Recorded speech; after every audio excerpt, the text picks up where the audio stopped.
Hi everybody, welcome to the show.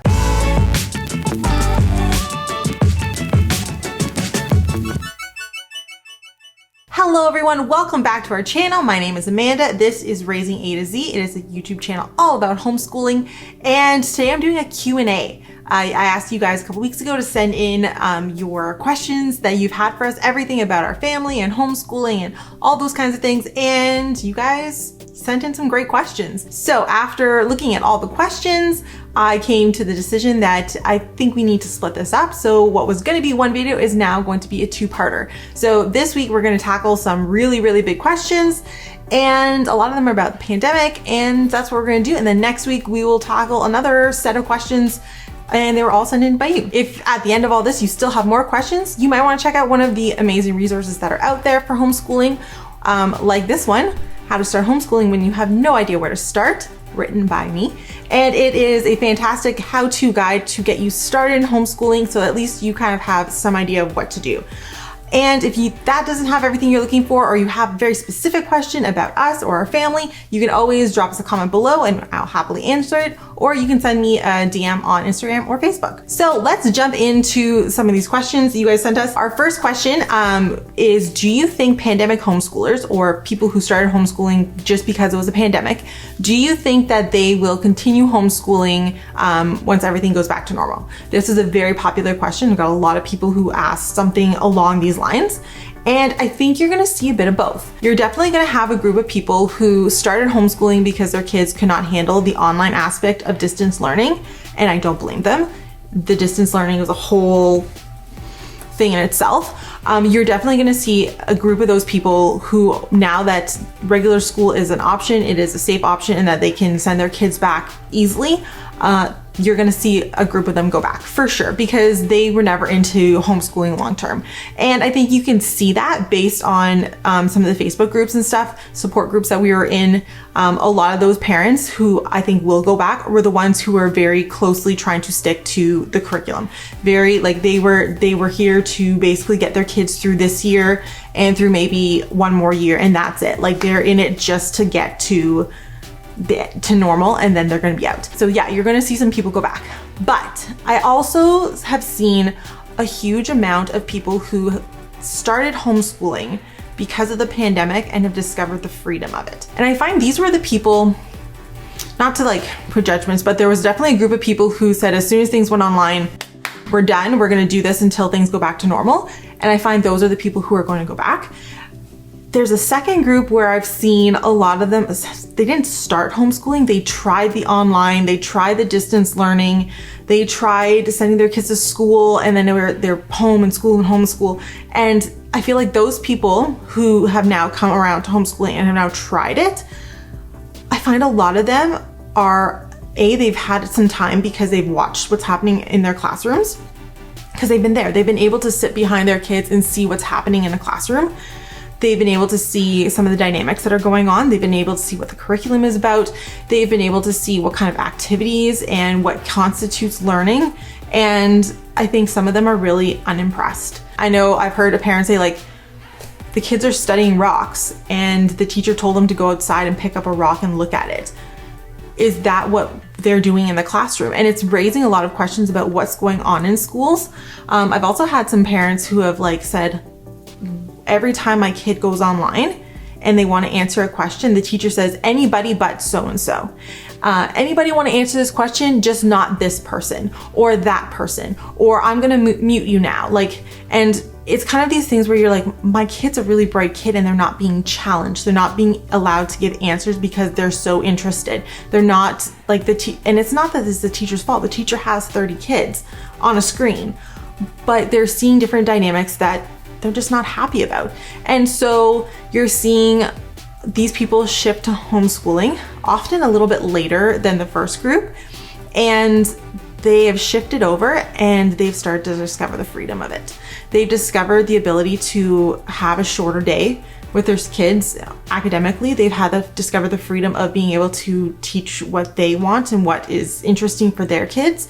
And you're seeing them just having discovered the freedom of, like, we can go somewhere during the week and I don't need to tell someone. Like, I can take my kids for a doctor's appointment on a Wednesday and I don't need to like get a doctor's note for them. I can take a day off because we're not feeling good and I don't need to catch up. They've discovered some of these freedoms and a lot of them are not going back. I've seen a lot of people say, oh yeah, we can't wait to go back. But there is a huge group of people who said, I'm not going back, not anytime soon.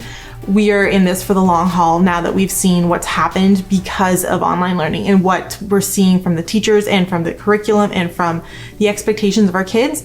We can do this just as well at home in less time, and so we're not going back. So yeah, I think, like I said, there's definitely gonna be people who go back, but there is definitely a large group of people who have taken this as an opportunity to try something new and they're loving it and they're going to stay.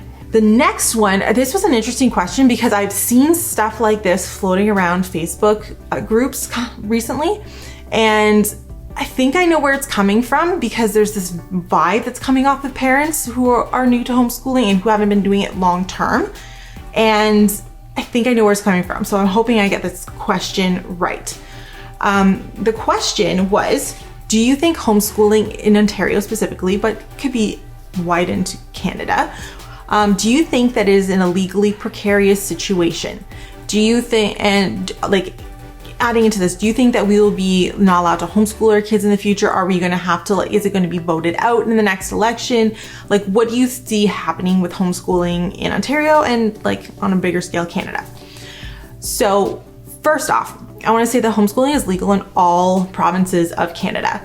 It is legal from everywhere from Ontario, which has some of the most lax rules, all the way up to Quebec, who has some of the strictest rules in Canada. Homeschooling is legal everywhere. So I don't see homeschooling disappearing. It's not going to get voted out. It's not going to be removed as an option. There are in fact entire institutions and legal bodies and groups that are dedicated to ensuring that homeschooling is a legal and viable option for families across Canada. That's their job and they're very good at it. So I don't see homeschooling disappearing anytime soon. Actually, I don't even think it will ever disappear. In fact, I think it's going to be growing more popular in the next coming years. So the reason I think people are nervous about this is because the pandemic has brought some kind of nasty sides of some school boards. A lot of school boards have lost a lot of students to homeschooling. So parents who have pulled their kids out and have not registered them for all of last year. And school boards are paid per student. And so the school boards have become a little bit more aggressive in pursuing children who were one of their students at one point and are sending out a lot more information packages that are not necessarily right or legal. Because here in Ontario, basically all you need to do is, if your kids were ever enrolled in a school system, you just have to send a letter of intent to their school board once a year saying that they are not going to be going to school this year, that you're homeschooling. That's all you're legally required to do. And a lot of these school boards who are, I think, a little bit desperate to get their students back have been sending packets to parents who have said, no, we're homeschooling, that have not only a letter of intent that they can just like sign and return, but it has a lot of questions within this packet of like, what curriculum are you going to be using? How are you going to be supporting your child physical learning? How are you going to be supporting your child? This, like, tons and tons of questions, none of which as a parent you're legally required to answer. And in fact, it's overstepping. They are not allowed to ask you those questions. So I think there's been this fear, and that some of them, and I even heard instances of some school boards saying that if you do not fill these packets out to their satisfaction, that you will be reported, which is not true. I think there has been a weird, like I said, it's definitely been a lot of pressure because of the pandemic and kids disenrolling. School boards are facing a bit of a crunch. And so they're looking to get their students back. And I think that has added this like pressure and this fear that if they don't get enough students, that they're going to be pressuring for other education to become more difficult to do. And I don't think you're going to see a lot of people being okay with that. Like I said, there's entire groups that are dedicated to making sure homeschooling stays a legal option in all of Canada and every province. The only thing that I could possibly see changing is the adding of a few regulations. So like I said, in Ontario, we have pretty much no regulations on what we can teach, how we can teach, what our styles have to be, what curriculum we're using. Literally, we just have to send a letter of intent. So if anything were to change, it would not be a like, cut, homeschooling's done. It might be some implementing of more regulations. Even that would be a little bit difficult. I think there'd be a big fight against that. So a lot of other provinces have regulations such as like they have to submit like a year overview plan and a list of curriculum they're going to be using. Something might come in like that where you might have to submit a lesson plan for the year. You know, sometimes your kids have to do some testing at the end of the year. Things like that might happen, but as far as I'm aware, there's no legislation or bills to change that anytime soon. And like I said, there are entire legal associations designated to making sure that that doesn't happen. So I think that homeschooling is really safe. I think that it's going to continue to be a very popular option. Thanks to the pandemic, it has grown in popularity, and I think you're going to continue seeing it practiced in Canada and Ontario specifically for a very long time to come with no issues. The next question that we're going to talk about, how do you as the parent stay motivated to make sure that your kids are learning? Because I guess it could be super easy. There are days where you wake up and you're like, I am tired. I don't really want to teach the kids today. I just want to lay in my bed in my pajamas and watch Netflix with them. That is like, you have those days. And as a parent, you have the ability to like decide what days are learning days or not learning days. And it could be, I guess, very tempting to make every day a not learning day, right? So how do you stay motivated to make sure that you are doing learning days? So first things first, I always remind parents, everything is learning. Everything you're doing is learning. So even when you take a day off, your kids are still learning things. Like when we go and run errands in town, we go to the chiropractor, we talk about anatomy the whole time we're there because he has anatomy posters on his wall. We talk about the spine and the muscles and the different bones in the body. Like we talk about that incessantly the whole time we're there. That's learning. When we go to the grocery store and we're looking for different ingredients, we're talking about fruits and vegetables and healthy eating, and then we're talking about budgeting and how many do we need, how many do we go through, like how do we eat 6 eggs 4 times a week, how many eggs do we need to buy? Like that's all learning. It's all learning. So even if you're taking like days off, it's okay, your kids are still learning things. But if you're looking for like how do you maintain like structure without losing your mind as a parent who's homeschooling, I got some ideas. I am a huge believer in having a good plan. And I don't mean necessarily having like, okay, we are doing this at 9 o'clock, this at 9:30, this at 10, this at 10:30. I mean, like, it is a great idea to have kind of like a yearly overview plan of like kind of what you want to do by the end of the year. I think it's a great idea to kind of just keep you trucking along so you have some ideas. Like, so then when you're not just like, okay, what are we doing next? What's the next unit? What are we like? You have some kind of guidelines that you've set for yourself, right? So like, I know in September we're studying famous women. I don't even need to think about it. I know that's what we're gonna do. I know I already know. I know that in October we're studying dogs. November we're doing dinosaurs. I know December we're taking it off and we just do Christmas stuff. Like I already have a couple months of ideas kind of already preset, and I already have I already know what's going to come up. So at least I know that I'm kind of like, I got a plan of like to keep trucking along, right? I also believe that having a good weekly plan and having some like key things throughout your week makes it a lot easier for you as a parent because you've taken some of the brain work out of like, okay, what are we doing tomorrow? It's already set. So for example, I don't even think on Fridays. Fridays are preset for us. I know we wake up Friday morning and we do art, because it's art time, and then we have after lunch we do tea time, and then it's pizza night, and then we do a movie or game night. Boom, that's my entire Friday. I don't even need to think about what's happening on Friday. I know that's the plan. I know that on Wednesdays we do playgroup. I know that on Thursday it's baking day, so after we do our workbooks we go and do our baking. And I like having kind of these like rough activities that I know are gonna kind of be set in our routine and our structure, because it gives me a purpose for the day. As the parent, I know that like Mondays is the day that I'm going to be catching up on laundry. I don't have to worry about that for the rest of the week. I don't worry about it on any other day. I know that that's the purpose of my day that day, and it keeps me motivated because if I get that done, then I can move on to what the next thing is. If that makes sense. Like just knowing what your purpose is, because otherwise if you don't have like something that happens every single day, it's kind of hard to even keep track of what day it is. And that's when you kind of get into these like, I'm bored, I'm tired, I don't know what to do with myself kind kind of things. So at least if you kind of have like an activity every day that you know is like your consistent, this is what we do on Wednesdays, that's my goal, then you kind of have your week planned out and you've already taken a lot of the guesswork out of your week, and it gives you as a parent purpose for the day. If you are feeling unmotivated and you're really overwhelmed, I would suggest that you look at putting more built-in breaks into your day and your schedule. I think that if you are tired and you're like, I just can't get through this, and it means that you're not resting enough and that you're not getting enough downtime as a parent. And so if that's happening, I definitely recommend you find ways to give yourself a bit of a break, whether that is like have someone watch the kids and you go get coffee with a friend, whether it is building into your day some quiet time, whether it's being a little stricter on bedtime so that they're in bed by a certain time and you get the rest of the night off.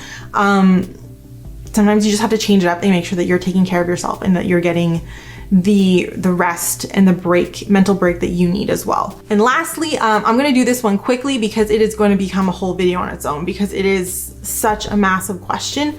But I'll give you a couple quick tips. The question is, how do you homeschool while working part-time or full-time? Like, any tips for that? And so, yes, this YouTube channel is actually my job. This is what I do for a living. Stefan works full-time and I run this YouTube channel. That's what I do. And so it's basically a part-time job. I run about 20 hours a week, and it takes time. Like, I have a routine of things I need to do. And so here are my tips for if you are working part-time, if you're working full-time. Here's some things. Number one, remember that homeschooling takes a lot less time than public schooling. Elementary kids can do it in about 1 to 3 hours a day, 3 to 4 times a week. You're gonna hit about the same as public school. And high school, you're looking kind of like 2 to 4 hours a day, 4 times a week. You're gonna hit the same as public school, kind of in what they're learning. So you don't need as much time, which is to your benefit when you are running a business or working or anything like that. The thing about homeschooling is you can pick when you do it. So yes, we have weekends, but if you can't do it because like Monday, Tuesday, Wednesday, you're super busy and you're like in the office part-time, you can homeschool Saturday and Sunday. Like, that is an option. You can homeschool on the weekend, you can homeschool in the evening, you can homeschool in the afternoon. I know someone who works full-time at nights. So she does her nights, she comes home, she sleeps for a little bit, and then she gets up. Her kid's a little bit older, so he just like hangs out, plays, watches TV until about noon, 1 o'clock, and then she goes and does his homeschooling in the afternoon. That's what works for them. Then they have dinner and then she gets ready and goes to work. Like, they have their own routine and they have their own flow, and that's what works for their family. So you can definitely make homeschooling work within your schedule. If you are like me and you work from home part-time, things that definitely work for me are quiet time. So every day from 1 to 3, the kids have independent playtime in their room, and that is when I do the majority of my work. And then I'm also pretty strict on bedtime, so they need to be in their beds at 9 o'clock. We aim for like 8:30, but their lights go out at 9 o'clock, and that is like my downtime or the time that I use to finish whatever I haven't gotten done that day. So kind of having your times where they can hang out in the room, they can stay in the room, but like at a certain time, it's time for me to get my work done. Super helpful and important. It's just the boundary that we set, and it seems to work for us. My biggest tip is if you are working from home, or if you have a business that you run from your home, having a list of things to do each day. Hear me out. So I know on Mondays, I am doing my email for the week. My email doesn't go out to Thursday, but Monday, that is my like job. Monday is like drafting my email, making sure I have all my links, getting everything figured out. That's my Monday afternoon job. Friday afternoon, I'm working on my social media for the whole week. Like, that is what I do on Friday. Sundays, I work on my video post because it comes out Monday morning. So, because half the problem is when you sit down, you finally have like some downtime. It's like, okay, what do I do now? So when I sit down on Monday afternoon, I know exactly what I'm going to be tackling that day. Like, I've already taken the guesswork of, okay, what do I do next? What do I need to do today? What am I doing next? I already know, because I've already figured out what that goal for that day is. Those are kind of my biggest tips for working from home. So I hope that helps. That whole question is a whole video in itself, and I will work on that and get that ready for you guys in the coming weeks. but that is a huge question, but thank you so much for asking it because it's a very big and very important one. Thanks for asking all these questions. I hope you guys like the answers. Like I said, part 2 is coming up next week. If you have more questions, feel free to leave a comment below, or you can definitely send us a message on Instagram or on Facebook, and don't forget to follow us on TikTok. So thank you so much, and we'll see you guys next week.